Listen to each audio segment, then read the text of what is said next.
Yang bisa merusak mental dari suami itu bukan karena pekerjaan, bukan karena lingkungan pekerjaan, bukan karena lingkungan pertemanan, bukan karena keluarga suami, bukan hanya karena lingkungan dia aja, tapi ternyata yang berdampak sekali, yang bisa merusak mental dari suami itu adalah kita sebagai istrinya.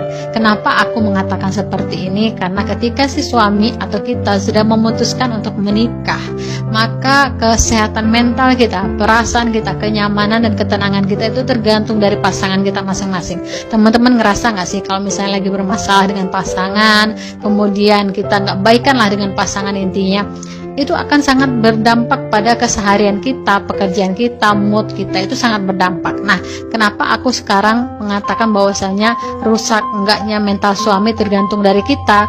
Karena si suami, laki-laki ini itu 11-12 sama anak-anak.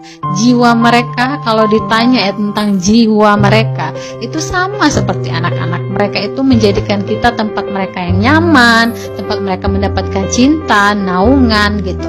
Kalau mereka sudah mendapatkan itu dari kita sebagai istrinya, itu sudah cukup bagi mereka. Soal mereka bagaimana mencari nafkah, bertarung, berjuang untuk bisa membahagiakan kita di luar sana, itu udah posisi mereka, udah tugas mereka, udah bagian mereka, bagaimana memikirkannya, bagaimana berusaha untuk itu ibaratnya kamu nggak usah mikirin, biar aku yang mikirin. Itu kata-kata dari si suami.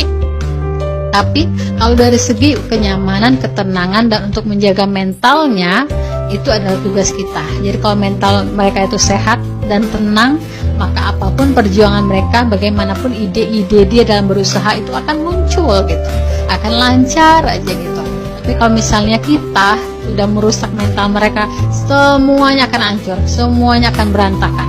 Percaya aja, yakin aja itu akan terjadi. Karena laki-laki ini ya seperti aku bilang tadi, kalau sudah menjadikan kita rumahnya, tempat ternyamannya, tapi tiba-tiba kita merusaknya, ya ibaratnya tempat mereka pulang nggak ada lagi. Karena kalau udah jadi suami, tempat pulang bukan ibunya, bukan rumahnya lagi, bukan keluarganya lagi, tapi adalah kita.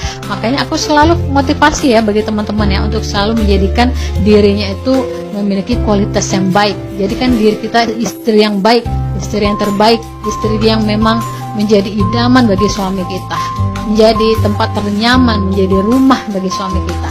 Jadi kalau kita sudah menjadi tiangnya nih, yang bisa menjaga kesehatan mental dari suami kita, insya Allah semuanya lancar, mental anak-anak kita terjaga juga, rumah tangga kita pun aman, damai juga, suami kita pun semangat untuk mencari nafkah, untuk memberikan, untuk menjemput rezeki untuk kita. Jadi teman-teman, cobalah yakinkan diri, kita bisa kok jadi istri yang cerdas, istri yang solehah, yang bakti pada suami.